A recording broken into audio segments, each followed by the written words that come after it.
Карин Тинчурин исемендәге Дәүләт драма һәм комедия театрында иртәгә тагын бер премьера көтелә. Ядәш исемдә дип аталган пьеса авторларының берсе Миләүшә Гафуры белән әңгәмәне журналист Миназим Сәфәров алып бара. Хәерле көн, Миләүшә. Хәерле көн. Бу юлы Тинчурин театры үзенең тамашачысын нәрсә белән шаккатырга җыена? Без премьера әзерлибез. Ядәш исемдә бер гаилә трагикомедиясы дип атала.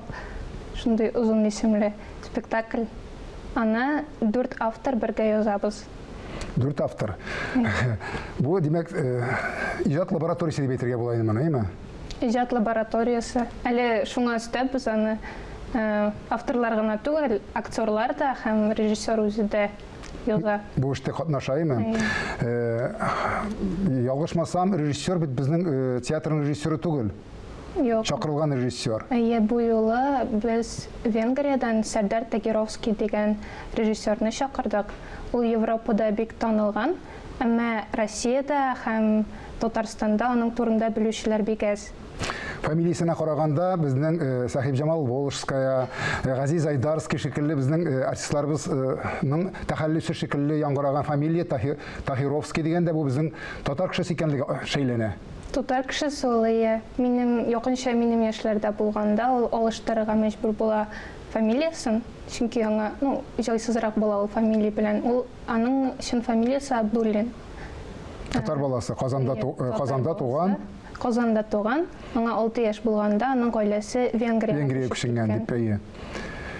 Ләкин татарча белми дип беләбез шулай ук. Менә ничек аңлаштыгыз? Татарча белми торган татар тормышын беләм икән әле 6 яшендә үсеп киткәннән соң. Менә шундый режиссер белән эшләү үзенчәлекләр турында сөйләп китсәң иде. Татар тормышын, татар тормышы дип кабул итми ахрысы. Ул менә Казандагы тормыш дип кабул итә. Әмма аңлашу бик җиңел булды, чөнки без 4 автор язабыз. Ойрат Бикбулатов, Энҗе Дусаева, Йолдыз Миңнуллина һәм мин.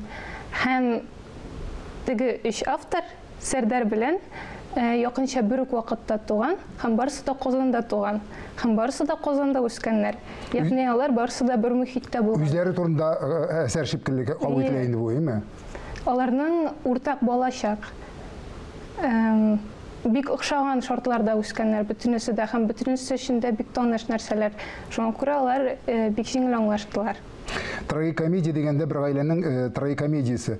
Яшь аралаш көлү дип әйтәләр без инде безне, әйме? Кеше яшь, мин уйлавымча, эштәлегенә бик теге сөйләп тормастан гына ядәш дип үзенең бала чагын исенә төшерә торгандыр инде ул. Шулай бит? Әйе.